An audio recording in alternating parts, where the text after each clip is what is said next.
Hi, it's Ralph Anania, and in this video I'm going to share with you the importance of communicating correctly when a customer calls in, when you're taking a customer call. So the most important thing to understand before we get started is that when a customer calls in, that is their first connection to the business, and how they're treated upon answering the phone is what they're going to actually remember. So it's really important to understand that you are the first port of call between the client and the business, and the perception the client has all revolves around how you answered the phone in the first place. The first thing is the tone of voice.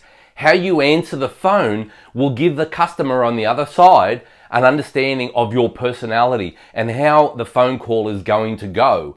And it's really important that you take that on board, because the customer's first interaction with you will be what they remember. The next is smiling while you're speaking. Now, why is smiling so important?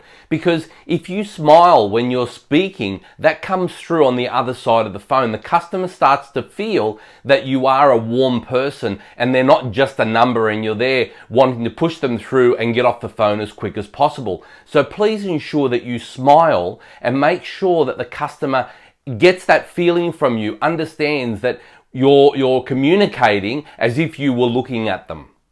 So the next point is, how do you provide outstanding customer service when a customer is placing an order? And the most important thing to understand here is that a customer needs to feel that they've been listened to, that they've been acknowledged, that you are actually taking an interest in what they're saying to you. And the more you can do that, the better the call will go. The next point is, how do you make a difference in that first couple of minutes of talking to the customer? And the way to make a difference is just to be able to be polite, courteous, listen to what they're asking, and make sure that you repeat back what they're saying so they feel that you've listened, they feel that they've been acknowledged, and that they feel that whatever they've discussed with you, whatever order they've placed, is going to be processed in the right fashion and in a timely fashion. The next point is dealing with customer complaints. Now, if a customer calls in and has a complaint, how do you handle that situation? And it's most important that you make sure that the customer feels that they're being heard, that you're listening to their concerns, and you can repeat back what they've said. Now, you may not be able to fix that problem for them then and there, but you want to make them feel that they've been heard. You are going to follow through with it and take the complaint to the appropriate person, and make sure that that person gets back to the customer with what action you're going to take. No one likes dealing with complaints, but reality is that a customer that complains is really your friend. They're saying, hey, listen, I've got a problem, I really need it fixed. The one that doesn't complain and just doesn't come back is the one that we need to worry about, because they will affect our business. So put yourself in their shoes when you've come across a situation that you may want to complain about, and how you would like to be treated. That's how you want to make sure that you come across to them. So if you do that, that'll be really, really important that they get that message and they'll feel comfortable about talking to you with any complaint. The next point is, how do you handle a situation when a client has called in and they've placed an order, and the product that they need, which is on their menu, you don't have it in stock, you're out of stock.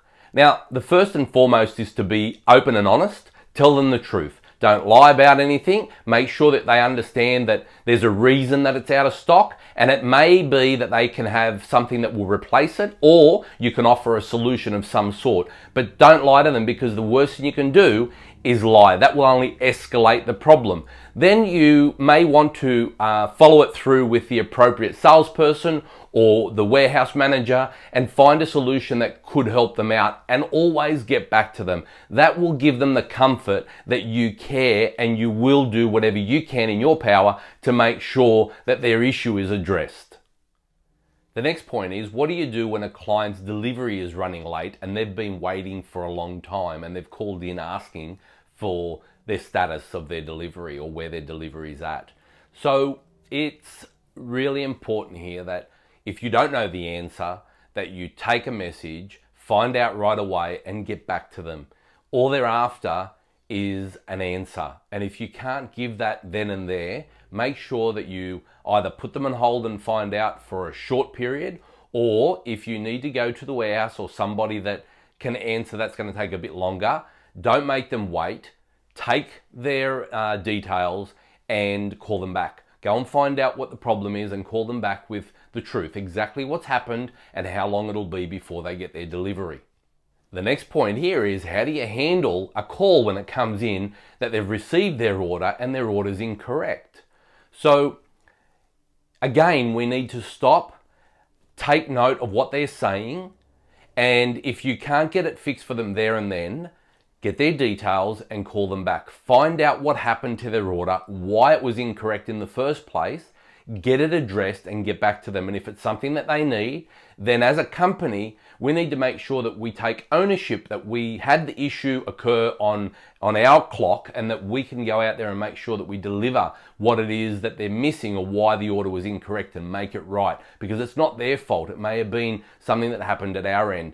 And the way to also make sure that we don't get incorrect orders going out is that we repeat back to the client what they're ordering when they initially call in with the order. So it's always important that you just go back to what they were saying to you and make sure that what they've told you when they're placing the order is just double check. Sometimes they may be in a hurry, and sometimes they may have said something that you've written down wrong or you've entered incorrectly. So it's important just to double check. That will alleviate a lot of issues further on, because it all starts with the initial order when it's been placed. If it's placed wrong, it's going to be delivered wrong. So if you can make sure that you just repeat back to them what they've said to you, that will eliminate a lot of the challenges in the first place. But when they call in that the order has been delivered wrong, do what you have to and make sure that you make them feel comfortable that you will go and find out and then come back to them with an answer. The next point is, how do we increase our sales when the customer's placing an order?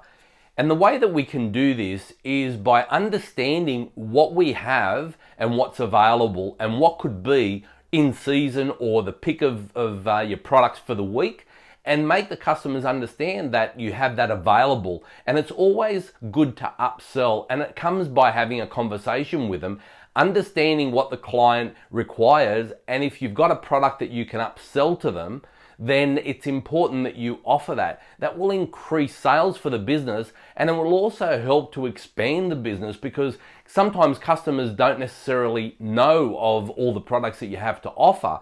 And if you understand your products in your business, you can always upsell to the customer and help the customer understand what you have as a product. And product knowledge is important for your business as well. Which leads me into the next point now, which is product knowledge. It's really important for you as the front person of the organization to understand what products the organization sells, what products you manufacture, what products you deal in, and you need to make sure that the better you can improve your knowledge on those products, the better conversation you can have with your client when they call in. That way they know that they feel comfortable when speaking to an operator that understands the business and understands what it may be that they're looking for. And sometimes what a client may think they need is very different to what they actually need. And if you understand those products, you can guide them in the right direction. And that will also help with credibility in the organization, because then they have somebody that they feel has given them the right information and they feel good about that. So they can come back to you and ask you more questions the next time that they call, which again helps the business grow. So it's important to take as much time as you can in learning a new product. And if you need to, just make sure that you put it in your timeline for the week to learn a new product each week. Go and ask some questions to the people that know all about the product in your organization, and get yourself as best upskilled on that product and product knowledge as you can, because that will help you when you're speaking to a client on the other end of the phone. The next is, at what point should you refer the client or the customer calling in to a sales representative? Now, as we've discussed earlier, product knowledge is really important, and the more you can understand about the products, the better it'll help the conversation. However, if you're not sure, don't lie to the customer. don't go telling them something that is not correct, because they'll get more annoyed. So make them feel comfortable that you're not palming them off, but you want to get them the right information. So therefore you want to pass them on to somebody that can help them and can assist them in actually delivering what it is that they're looking for, so they feel comfortable that when they get off the call that they're going to get the result they're looking for, which is their order fulfilled. The next is then, when should you offer the client a catalog? You see, a lot of clients that you may have, or customers, don't really know whether you have a catalog or not. They may have never been given one. They may never have been sent one. They haven't had the experience of looking at all of your products. And sometimes we take it for granted that because we have a catalog of products on our website, that customers will just generally go and have a look at all of them. And they may not necessarily do that. So it's important to ask whether they would like to know what you have available, because it will actually help you sell more to them, and you can always refer back to specific products if they don't know that you have them in your catalog. So always ask, would you like a catalog, or do you know what we have available, or what could be, you know, the special of the week, or the special of the month, or the product in season at the moment that you could upsell to them, so that they may be more aware of what to put on their menu if that is the situation for them, that they may need something for their menu. So always ask the question if they have seen a catalog and would they like one sent out or emailed to them. Now the next point is, what happens if a client says they can get that product from elsewhere?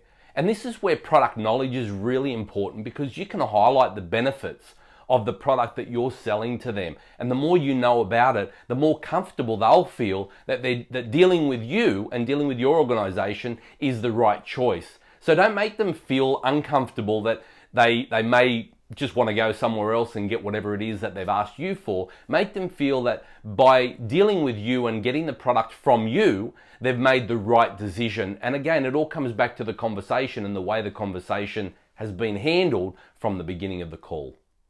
And I just want to touch on a conversation in general. When a client calls in, remember that you are the first port of call. The way that you handle that customer, the way that you interact with them, the way that you speak to them and make them feel is what they're going to remember when they get off the call. And they're going to refer the experience to the organization, not to you personally, but to the organization. That's what they'll feel when they get off that call. So it's important that you interact correctly, you smile when you're talking to them, you ask questions. The more questions you ask, the better the outcome will be for you and for them, because they will get what they're looking for, and we won't have to go out there and make double or triple deliveries when things have been missed or forgotten or lost or misplaced, purely and simply because the conversation was rushed.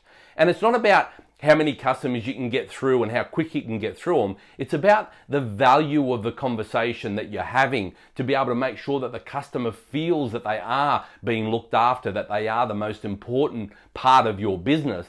And it's important, again, for you to acknowledge how you would feel in their shoes. Put yourself in their shoes and think, how would I like to be treated if I was to call in to my own organization? How would I like to be treated on the other end of the phone? And most times you'll understand what it is that they're experiencing. Now, do we have customers that just love to complain and are a problem? Yes, we do. There are always some people out there that you're never going to please. Don't make that the way that you continue your day, because when you get off the phone with that customer, the next person that calls, you're going to go straight into that call with the way you've left the customer that has put you in a bad mood. And that bad mood will come across to the customer that has just called in, and it's not their fault. So make sure you leave yourself enough time to totally unrelate the two calls, because it's not the customer that's just called in that's going to have the challenges. It's the one that you've just hung up from. So why should you treat the next person